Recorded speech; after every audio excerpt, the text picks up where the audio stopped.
Kalau kemarin banyak teriak pemilu damai, pemilu damai, pemilu damai, saya sudah sampaikan sebelum Pilpres, saya berceramah di Kemayoran, saudara, di hadapan umat. Kalau mau damai jangan curang, mau damai jangan curang. Curang itu bisa memecah belah bangsa, curang itu bisa menghancurkan negara, curang itu bisa mengadu domba rakyat Indonesia, betul?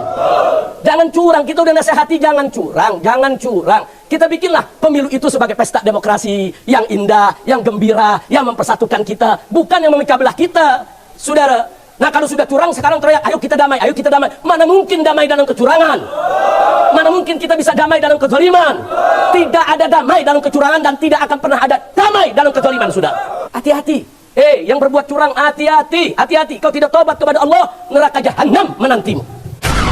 Ya, kita ingin ingatkan di sini, apalagi setelah kita Pilpres ini berlangsung, saat ini di mana-mana mulai gaduh karena aneka ragam kecurangan, saudara. Hati-hati, saudara. Kalau kemarin banyak teriak pemilu damai, pemilu damai, pemilu damai, saya sudah sampaikan sebelum Pilpres, saya berceramah di Kemayoran, saudara, di hadapan umat. Kalau mau damai jangan curang, mau damai jangan curang. Curang itu bisa memecah belah bangsa, curang itu bisa menghancurkan negara, curang itu bisa mengadu domba rakyat Indonesia, betul? Jangan curang, kita udah nasihati jangan curang, jangan curang. Kita bikinlah pemilu itu sebagai pesta demokrasi yang indah, yang gembira, yang mempersatukan kita, bukan yang memecah belah kita, saudara. Nah kalau sudah curang sekarang teriak, ayo kita damai, ayo kita damai. Mana mungkin damai dalam kecurangan? Mana mungkin kita bisa damai dalam kezaliman? Tidak ada damai dalam kecurangan dan tidak akan pernah ada damai dalam kezaliman, saudara. Kalau mau damai, sekali lagi kita katakan, saudara, ciptakan keadilan, perjuangkan kebenaran, baru hidup kita bisa damai. Nah maka itu sekarang semua sudah terjadi. Nasi sudah jadi bubur, saudara. Ini kecurangan, saudara, orang buta aja ngelihat.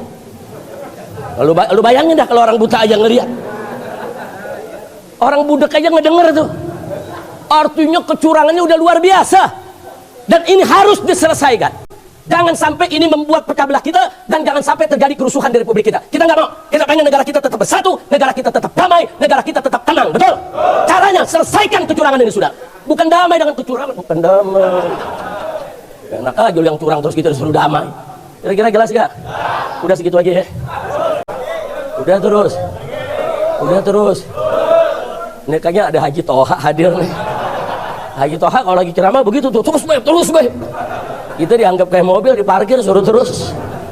Nah, tapi memang almarhum Haji Toha luar biasa, semangatnya dulu amar ma'ruf nahi munkar luar biasa.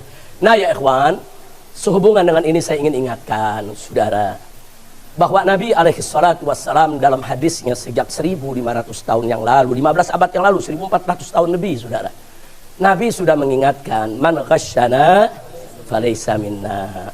Itu hadis riwayat Bukhari Muslim, saudara, muttafaqun alaih. Bahkan di dalam riwayat Sahih Ibn Hibban ada tambahannya, saudara, man ghasyana falaysa minna wal makru wal khida'u finnar. Saudara, Nabi mengatakan man ghasyana falaysa minna. Siapa yang mendustakan kami, mencurangi kami, menipu kami, dia tidak termasuk golongan kami. Kita sesama muslim nggak boleh saling berbohong, menipu, berdusta, curang, nggak boleh. Bahkan dalam lanjutan hadisnya disebutkan wal makru wal khida'u finnar. Nah, jadi tipu muslihat dan kecurangan itu akan ada. Islam Aswaja Channel dan pun Al-Wafa Media mengajak untuk mendoakan beliau, dan semoga video ini menjadi amal jariah beliau dan bermanfaat fitini wa dunya hatal akhirah buat kita semua. Lahul Fatihah. Hati-hati. Yang berbuat curang, hati-hati, hati-hati. Kau tidak tobat kepada Allah, neraka jahanam menantimu. Nggak akan ada di sana yang bela kau. Kau akan mendapatkan siksa yang pedih. Hati-hati, saudara. Itu kecurangan itu, saudara, apalagi kecurangan itu menyebabkan pecah belah bangsa. Tadi sudah dijelaskan oleh Habib Hanif. Al-Musyahin itu termasuk apa? Termasuk orang yang tidak akan dapat pengampunan, nggak bakal dapat limpahan taubat, magfirah, rahmah di malam nisfu Sa'ban, saudara. Padahal malam nisfu Sa'ban malam yang agung, malam yang mulia, malam yang penuh keberkahan, saudara. Allah sebarkan rahmat dan magfirahnya untuk hamba-hambanya. Tapi orang-orang yang suka memecah belah bangsa, memecah belah umat, ngadu domba umat, nggak bakal dapat itu rahmat dan magfirahnya, saudara. Dan kecurangan yang membuat gaduh, kecurangan yang membuat pecah belah bangsa, saudara, sama termasuk golongan dosa yang tidak akan mendapatkan rahmat dan magfirah dari Allah kalau mereka tidak bertobat. Jadi nggak main-main soal kecurangan. Ini bukan dosa kecil, bukan. Yang dibohongi ratusan juta orang, ratusan juta orang dibohongin, ratusan juta. Lu nggak main-main, yang dibohongin bukan satu orang. Saya mau tanya yang hadir sini, mau dibohongin? Mau dicurangin? Redo dibohongin? Redo dicurangin? Kalau begitu siap lawan kecurangan? Takbir! Sallu ala Nabi. Bahkan di dalam Al-Quranul Karim Allah menyatakan faqala ta'ala wailul lil mutaffifin alladzina idza qalu 'alan nasi yastawfun wa idza kaluhum aw wazanuhum yukhsirun. Shadaqallahul azim. Memang ayat ini bicara soal perniagaan, tapi dimensinya luas. Dia masuk ke semua sektor kehidupan, saudara. Di situ Allah menyatakan wailul lil mutaffifin. Celaka bagi orang-orang yang suka berbuat curang. Yang bagaimana tuh yang suka berbuat curang? Allah sebutkan dalam bentuk perniagaan. Alladzina idza qalu 'alan nasi yastawfun. Orang-orang yang kalau dia minta ditimbang oleh orang lain, minta ditakar oleh orang lain, dia minta takarannya, saudara, mesti betul. Nggak boleh dikurangi. Tapi sebaliknya, saudara, kalau dia nimbang hak orang, dia nakar hak orang, yuksiru, dia kurang-kurangin timbangannya, saudara. Jadi kalau kita lagi belanja, giliran buat kita nih, kita minta dilebihin timbangannya. Giliran kita dagang, orang lain kita timbang, kita kurang-kurangin ya, kok. Ini kecurangan dalam perniagaan semacam ini. Allah nyatakan wailul lil mutaffifin. Celaka bagi orang-orang yang seperti itu berbuat curang, saudara. Giliran haknya ditambah-tambah, giliran hak orang lain dikurang-kurangi, saudara. Nah kalau kita bicara pilpres kemarin, itu juga perniagaan suara, saudara. Suara rakyat lagi dipertaruhkan, saudara. Buat dirinya suara ditambah-tambah, buat orang lain dikurang-kurangi. Wailul lil mutaffifin. Celaka bagi orang-orang macam ini, saudara. Dan kalau Allah sudah nyatakan celaka, saudara, niscaya pasti akan binasa, akan datang musibah. Nggak mungkin orang-orang yang berbuat curang akan mendapatkan berkah dari Allah. Mustahil. Makanya jangan mau dipimpin oleh pemimpin curang, saudara. Negara nggak bakal berkah. Oke, sekarang saya mau tanya lagi, sekali lagi, mau dicurangin? Mau dicurangin? Ya ada yang nanya, Habib, kalau udah terlanjur curang begini bagaimana nih cara ngeberesinnya? Ya ada yang jawab, ke MK aja, ada pamannya. Pusing aja dah. Iya, kalau ke MK ada siapa? Ada pamannya. Kita bukan nuduh, tapi emang udah fakta kan kemarin. Belum cukup umur dia lewatin. Terus sekarang kita disuruh percaya. Ini dia, sorry ya. Tuh Habib Hanif punya tuh, sorry ya. Kira-kira jelas gak? Percaya sama MK? Percaya gak? Percaya gak? Nah, terus gimana ngeberesinnya? Lu main perang-perang aja lu. Lu provokator kali lu. Ya gimana, Beb? MK ada pamannya, saudara. Nah sekarang bagaimana caranya? Ada, saudara. Kita selesaikan, saudara, di mejanya para wakil rakyat, yaitu DPR, saudara. DPR itu kan wakil rakyat. Mereka bisa gelar sidang rakyat, saudara. Apa namanya? Ada interpelasi, ada angket. Saudara panggil itu semua yang terlibat dalam kecurangan. Presidennya saudara panggil, semua penyelenggara pilpres panggil, saudara, MK-nya, KPU-nya, Bawaslu-nya panggil semua, saudara. Kalau ada yang bilang, tapi Habib ini negara hukum, nggak bisa diselesaikan DPR. Siapa bilang? Ada dua cara penyelesaian di kita punya negeri, saudara. Pertama, penyelesaian hukum. Penyelesaian secara hukum, itu MK tempatnya. Ada juga penyelesaian secara politik. Tempatnya di DPR, saudara. Siapa bilang DPR tidak bisa mengambil keputusan? Siapa bilang DPR tidak bisa mengambil satu kebijakan? Siapa bilang DPR tidak bisa mengambil sikap? Kekuatan DPR bahkan bisa membubarkan KPU, bisa membubarkan Bawaslu, bisa membubarkan MK sekalipun, saudara. Bahkan bisa melengsarkan presiden. Begitu saya tanya, kalau gitu DPR kuat tidak? DPR kuat tidak?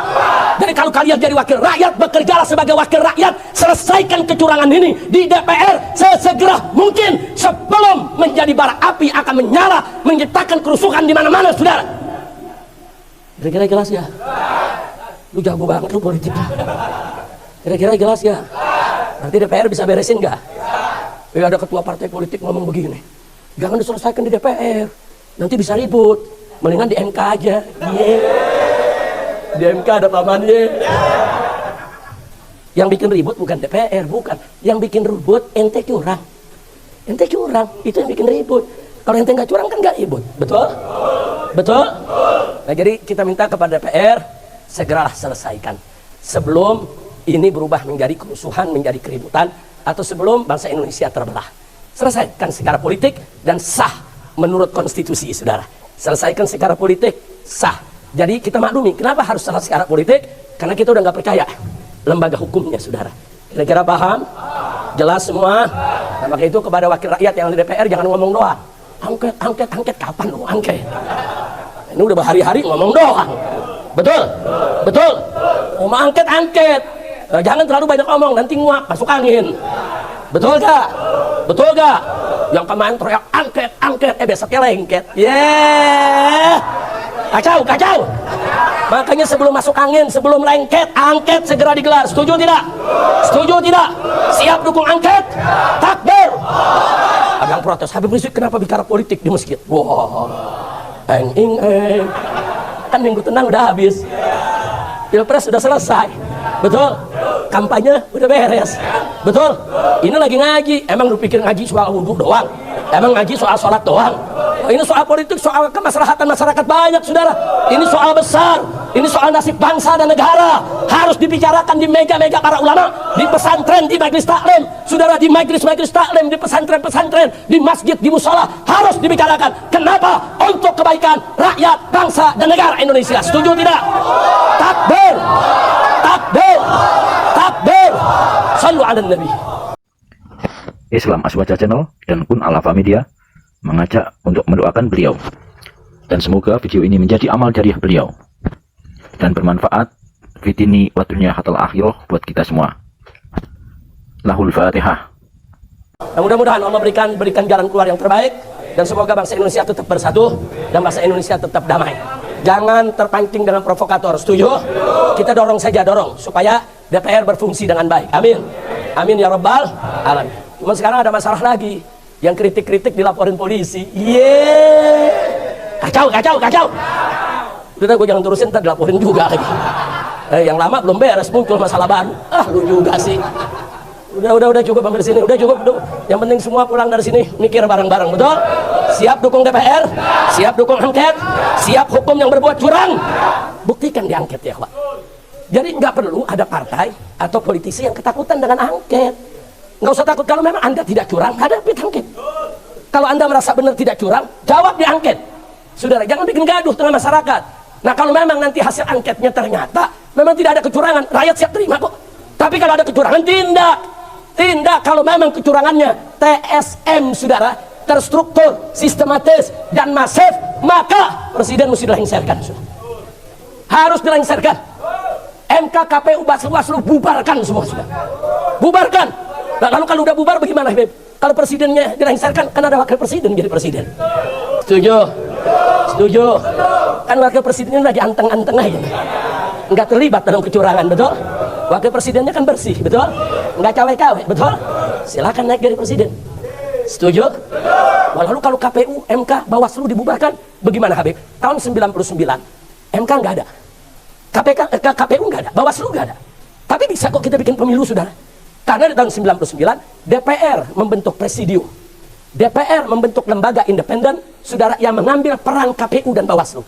Lembaga itu yang menggelar pemilu di tahun 99, saudara. Siapa bilang kita nggak bisa gelar pemilu tanpa KPU dan Bawaslu? Lu baru lahir kemarin kali lo. Kan tahun 99 kita ngalamin, betul? Maka itu rakyat mesti dukung DPR. Setuju tidak? Udah jangan pecah belah deh. Jangan kita lu partai lo, gua partai ini, nggak ada. Kita sekarang di sana suara kita, itu wakil kita. Semua harus menyelesaikan persoalan ini sebelum negara ini terkabik-kabik. Setuju tidak? Takbir. Bukan urusan partai, bukan. Urusan partai. Kok lu ngomongnya sedep banget loh. Kita minta sekarang tidak bicara partai, tapi kita bicara wakil rakyat. Di Dewan Perwakilan Rakyat adalah mewakili seluruh rakyat Indonesia. Berpikirlah dengan akal sehat, bekerjalah dengan baik, supaya rakyat tidak terpecah. Insya kita berdoa sama Allah. Kita baca suratul Fatihah agar Indonesia dijaga oleh Allah, dilindungi oleh Allah, diberkahi oleh Allah. Jangan sampai terjadi perpecahan, kekisruhan, keributan di Indonesia ini. Agar Allah memberikan kita pemimpin yang baik, pemimpin yang terbaik, pemimpin yang beriman dan bertakwa. Agar Allah hancurkan segala kecurangan. Allah binasakan semua orang-orang curang, dan Allah jadikan Indonesia sebagai baldatun thayyibatun wa rabbul ghafur. Ala hadhihi niyyah wa likulli niyatin salihah wa ila hadratin nabiyil mustafa sallallahu alaihi wasallam bisirril Fatihah.